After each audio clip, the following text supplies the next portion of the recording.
The Gospel according to Prophet Siphamandla Horo. Get ready to be inspired and to be liberated from the lies and deception of the devil. Stay tuned. That is why the Bible says that many are the affliction of the righteous. The fact that we are righteous, it does not necessarily mean we won't be afflicted. But God is faithful to deliver us out of all of them. Are you righteous?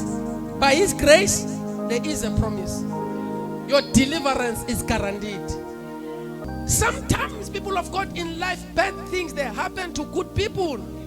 The fact that you are going through trials and tribulation, it does not necessarily mean there's anything wrong with you.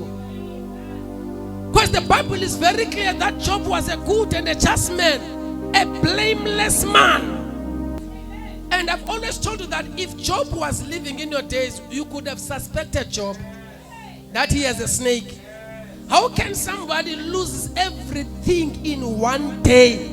Your son, your houses, your cars, your businesses, like every branch of your business, it just catches fire on one day. Today, the Christians would be the first ones to say, yeah, God is exposing them.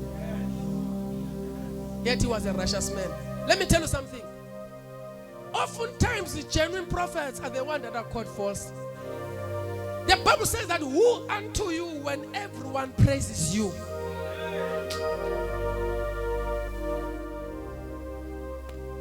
Those who are called of Him, oftentimes you will find them in caves, in prison, in deserts, in isolated places.